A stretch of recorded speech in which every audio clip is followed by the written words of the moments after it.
Welcome back to the deep dive. We're here to take really dense material and, well, make it make sense. Today, we're getting into the weeds of some truly old-school patent law. We're looking at MPP Chapter 2300. That's right. And specifically, we're zeroing in on a really fascinating section, MPP Section 2304, which is all about suggesting an interference. And for anyone listening, this is the rule book for a major administrative battle. We're talking about the pre-AIA first to invent system.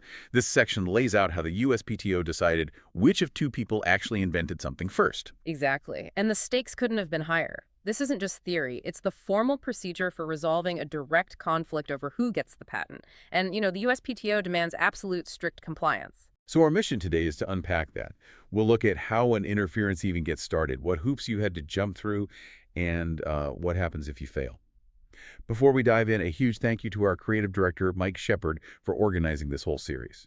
And a quick note, since this is dense stuff, this summary of the MPEP was generated using AI tools, including ChatGPT and NotebookLM, and may contain errors or omissions. It is provided for general educational and informational purposes only and is not legal advice or a substitute for formal instruction. For authoritative guidance, consult the official MPEP, a qualified instructor, or a registered patent practitioner. Okay, so let's start at the beginning. An interference is this huge, complex proceeding. Who gets to actually suggest it?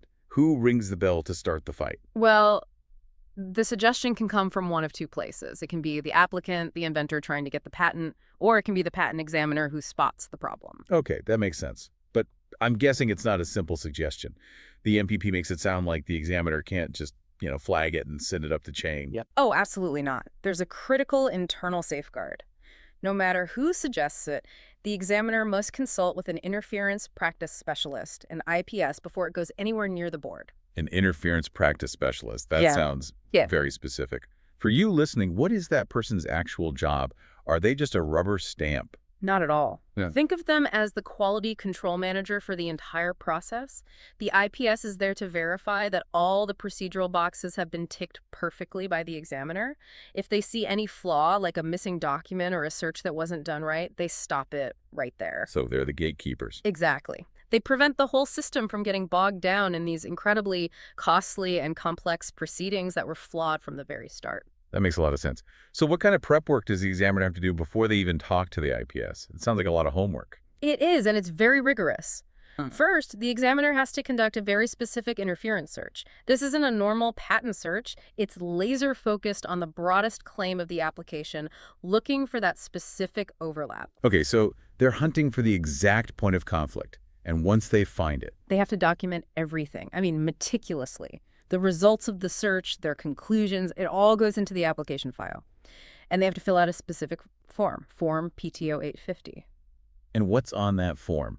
What does it force the examiner to think about ahead of time? That form is basically their formal argument. They have to be ready to explain two key things to the IPS. First, why exactly do these claims interfere? And second, and this is crucial, are the parties actually entitled to their claimed filing dates? Okay, let's pause on that. You mentioned entitled to their claimed filing dates. You're talking about something called constructive reduction to practice, right? I am. It's a bit of legal jargon, but it's the heart of the first to invent system. Your filing date acts as your date of invention, legally speaking. As long as the paperwork is right. As long as the paperwork is right. So the examiner has to check all of that. Are the earlier filings accessible? Are foreign documents translated and verified? If you mess that up, your priority date could vanish, and you might lose the interference before it even starts. So the examiner's basically auditing both sides to make sure the fight is even legitimate in the first place. Precisely. It saves everyone a massive headache. Okay, let's flip the script. We've talked about the examiner. But what if I'm an applicant and I find a patent out there that looks exactly like my invention? How hard is it for me to suggest an interference? The burden on the applicant is severe, and that's by design. You can't just write a letter. You have to formally identify the conflicting patent or application. You have to list every single claim you think interferes, and then you have to propose one or more counts. What exactly is a count? That term sounds like it's from a legal drama. It's a good analogy to think of it as the battlefield map.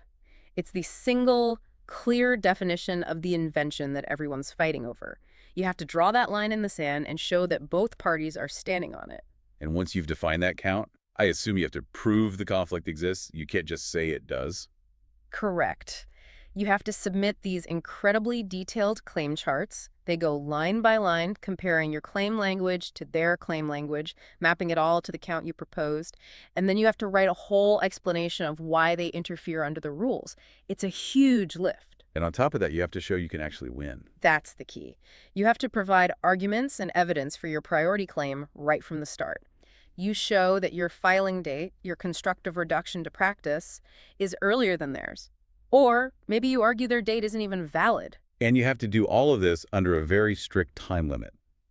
Let's talk about the 1-year bar. 1-year bar is a procedural guillotine. It's that simple. If you want to copy claims from an issued patent to start an interference, you have to do it within 1 year of that patent's grant date. 1 year.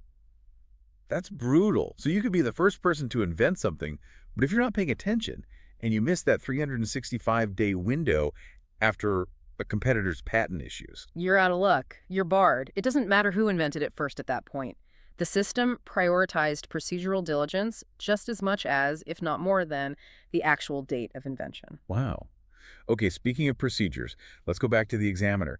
They don't just suggest an interference, they can actually require an applicant to add a claim to provoke one, right? They can. It's a huge power play under the rules. The examiner can basically force your hand, but again, it's not something they do lightly. It only happens after that deep consultation with the IPS because the consequences are so immediate. So if an examiner forces you to add a claim, what are the criteria? It has to be a legitimate claim, I assume. There are 3 absolute requirements. 1, the claim has to be patentable on its own merits, novel, non-obvious. 2, it has to be fully supported by what you've already disclosed in your application. And the third has to be about that time limit. Exactly. It cannot be time-barred under the 1-year rule. The examiner can't force you into a fight that you're already procedurally blocked from winning. That makes sense. And are there times when an examiner just shouldn't do this? Yeah. When is it inappropriate to force the issue? Definitely. The main one is if the fight is pointless. For example, if there's prior art out there that would kill the claim anyway, why have an interference? Or if the applicant has already formally disclaimed that subject matter, basically they've already surrendered, there's no conflict left to resolve. Right. So let's get to the ultimate consequence. The examiner mandates a claim, gives you a deadline, and you fail to add it. What happens then? The result is catastrophic. It operates as a full concession of priority. You lose. You have conceded that the other party invented it first, and you are barred from ever claiming that subject matter again. That is not just a procedural slip-up. That's an irreversible loss of your invention. That 1-month deadline might be the most important deadline in the entire system. It's an administrative checkmate. The USPTO is saying, fight or fold. There's no middle ground. Let's cover a couple of special cases. What if my patent has already issued? Can I, the patentee, suggest an interference with a pending application I discover? You can't suggest it directly, no. Your path is a little different. You can notify the examiner about the conflict, but it doesn't automatically trigger the whole process in the same way an applicant's suggestion does. And what about when one company owns both applications? Say, a big corporation has 2 different teams that invented something similar. In that case, an interference is almost never appropriate. The USPTO expects the company to sort it out internally. They have to decide who has priority and then get rid of the overlapping claims themselves. Okay, so let's say you survive all of this. You get through the suggestions, the IPS review, the deadlines. You actually go through the full interference. What happens to the loser? This is where the real long-term power of the system comes in. It's a doctrine called interference estoppel. Basically, it means the fight is final. You don't get to try again. Okay, so how does that estoppel actually work? It comes in 2 flavors. The first is the merits bar. If you lose on the count, that battlefield we talked about, you're barred forever from getting a claim that would be anticipated or made obvious by what you lost. So no coming back with a minor tweak. Exactly. If you lost the fight over the self-driving car, you can't come back and try to claim the self-driving car with a new paint job. That whole area is sealed off. And second type. The second is the procedural bar. This one is fascinating. It stops you from making arguments you could have made during the interference but didn't. So if you thought the other guy's patent was invalid for some reason but you never raised that issue during the interference, you can't bring it up to the examiner later. Your one shot. It was your one and only shot to bring every possible argument to the table. So when you look at all of this entire deep dive into MPP section 2304, what does it really tell us about the old first to invent system? It tells us that the system was incredibly top-heavy. I mean, the goal was Noble give the patent to the true inventor, but the administrative machinery required to prove it was a procedural nightmare. This whole section is about making sure that machine only gets turned on when absolutely necessary. That really drives home the cost of proving who was first. Which leads to a final thought for you to consider. Given this incredible complexity, this high bar, just to suggest a fight, what fundamental shift had to happen for the U.S. to just abandon this whole model and move to first inventor to file? And what new burdens did that new system create to replace these old ones? Thank you for joining us for the deep dive.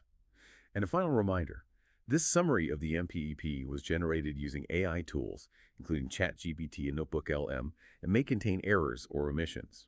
It is provided for general, educational, and informational purposes only and is not legal advice or a substitute for formal instruction. For authoritative guidance, consult the official MPEP, a qualified instructor, or a registered patent practitioner. We'll see you next time.